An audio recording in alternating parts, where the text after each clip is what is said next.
রোজ রোজ ডিমের ঝোল, ঝাল, অমলেট বা ডিম সিদ্ধ খেয়ে যদি বোর হয়ে যাও, তো একবার তোমরা বানিয়ে ফেলতে পারো এই রেসিপিটি। নমস্কার, মুখশুদ্ধির আরেকটি নতুন রেসিপিতে তোমাদের অনেক অনেক স্বাগত। তো আজকে আমি তোমাদের ডিমের একটা অন্য ধরনের রেসিপি দেখাবো, গ্রিন এগ কারি। সেটা করার জন্য প্রথমেই আমাদেরকে ডিমগুলোকে সিদ্ধ করতে দিতে হবে। আমি এখানে 2টো ডিম নিয়েছি, তোমরা তোমাদের পরিমাণ অনুযায়ী নেবে। তো ডিমটাকে আমরা ভালো করে সিদ্ধ হতে দেবো। অন্যদিকে গ্রেভির জন্য আমরা একটা পেস্ট রেডি করে নেব।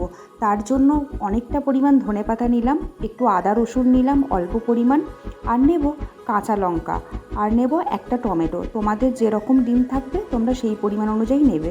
তো এটা দিয়ে আমরা একটা গ্রিন পেস্ট বানিয়ে নেব। দেখো পেস্টটা ঠিক কালারটা এরকম হবে। এবার ডিমগুলো আমাদের সিদ্ধ হয়ে গেছে, আমরা এভাবে হাফ হাফ করে কেটে নিয়েছি। কড়ার মধ্যে তেল দিয়ে ডিমগুলোকে আমরা ভাজতে দিয়ে দেবো। ডিমগুলো প্রথমে কুসুমের দিকটা উল্টে দেবে, তাহলে কুসুমটা ভালোভাবে লেগে থাকবে, না হলে কিন্তু ভেঙে যাবে।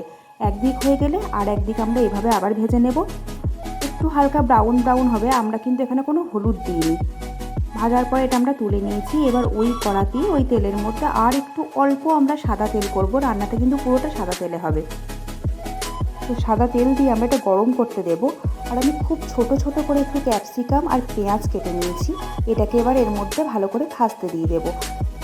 এটা কিন্তু খুব বেরেস্তার মতো একদম লাল লাল গোল্ডেন গোল্ডেন এরম হবে না, জাস্ট হালকা ফ্রাই হবে, কালারটা একটু চেঞ্জ হয়ে আসবে, একটু মজে আসবে পেঁয়াজটা আর ক্যাপসিকামটা, তাহলেই ভাজাটা হয়ে যাবে।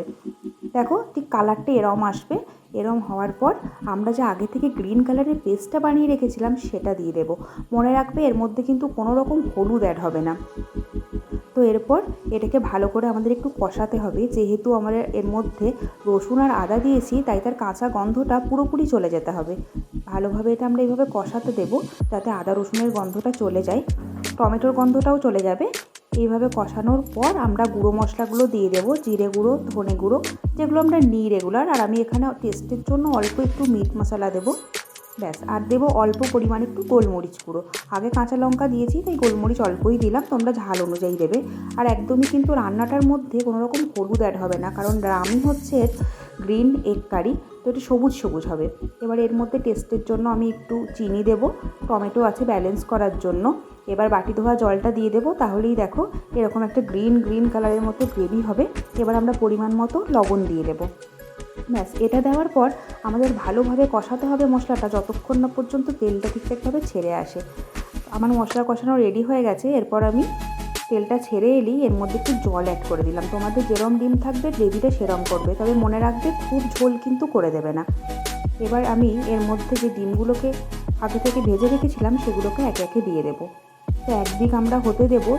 আমরা 8 মিনিটের জন্য এটাকে ঢাকা দিয়ে রাখবো। 8 মিনিট পর আমরা ঢাকা খুলবো। এবার খুব হালকা হাতে ডিমগুলোকে উল্টাবো, যেন কুসুমটা না বেরিয়ে যায়, তাহলেই কিন্তু পুরো রান্নাটা খারাপ হয়ে যাবে।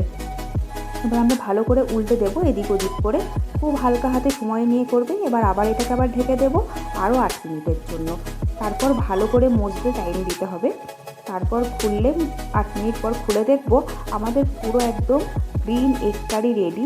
তো এটা দেখতে যেরম সুন্দর, খেতে অতটাই সুন্দর হয়। তোমরা এটা গরম ভাত দিয়েও খেতে পারো, রুটির সাথেও খেতে পারো, পরোটার সাথেও খেতে পারো। দেখো আমার কিন্তু গ্রিন এগ কারি একদম রেডি। তোমরাও এভাবে বানিয়ে দেখো, কথা দিচ্ছি টেস্ট চেঞ্জ হয়ে যাবে। Thank you for watching.